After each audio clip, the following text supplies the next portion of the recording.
سے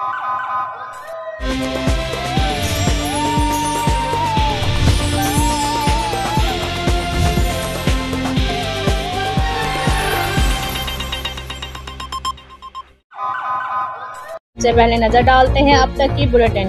جی بالکل، DHQ وہاڑی کے ریسورس سینٹر میں فزیو تھراپی کے عالمی دن کے حوالے سے تقریب منعقد ہوئی، جس کی صدارت CO ہیلتھ ڈاکٹر صدیق بلوچ نے کی۔ شرکاء نے تقریب سے خطاب کرتے ہوئے کہا کہ فزیو تھراپی طریقہ علاج دنیا میں تیزی سے مقبول ہوتا جا رہا ہے۔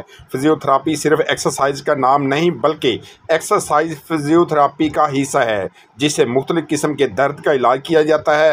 عام طور پر یورولوجی اور آرتھوپیڈک کے مریضوں کے علاج میں یہ طریقہ استعمال ہوتا ہے۔ شرکاء نے فزیو تھراپی کے علاج کی آگاہی پر زور دیا تاکہ عوام اس طریقے سے فائدہ اٹھا سکے۔ مقررین میں MS DHQ ہسپتال ڈاکٹر احمد فراز، DSP ہیڈ کوارٹر روبینہ باس، ڈاکٹر اسماعیل نفیس، ڈاکٹر ندیم سرور، ڈاکٹر صدیق اوان، ڈاکٹر محسن ممتاز اور سماجی کارکن نوشین ملک و دیگر شامل ہیں۔ تقریب کے اختتام پر مہمانوں کو شیلز پیش کی گئی اور کیک بھی کاٹا گیا۔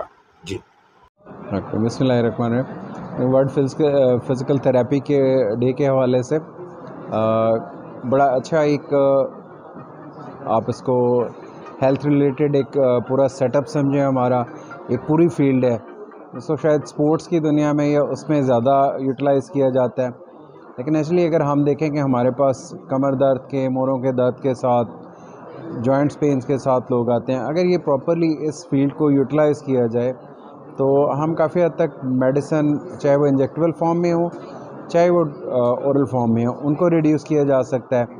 ایک جو ہماری فزیکل لمیٹیشن ہے کہ ہم کمر درد کی وجہ سے یا جوائنٹ پین کی وجہ سے ہماری ایکٹیویٹی یا موبیلٹی کا اثر انداز ہوتی ہے، اگر ہم ایک پراپر فارم اور پراپر طریقے سے فزیوتھراپسٹ کنسلٹ کر لیں اور ان ایکسرسائز کو اویل کریں جو ہمیں وہ بتاتے ہیں پراپرلی انڈر سپرویژن، تو کافی حد تک اس کو اپنے لائف سٹائل کو ہم بہتر کر سکتے ہیں، بجائے اس کے کہ ہم اس کو اگنور کریں اور پھر ہم انجیکٹیبلز کی طرف اور میڈیسن کی طرف چلے جائیں۔ تو یہ ایک اچھا اویئرنیس پروگرام بھی ہے، اس کو یونیورسٹی، کالجز، اداروں کی حد تک جانا چاہیے تاکہ جو مینٹل سٹریس سے یا فزیکل سٹریس سے جو پرابلمز آ رہے ہیں وہ دور کیے جا سکیں۔ Thank you so much.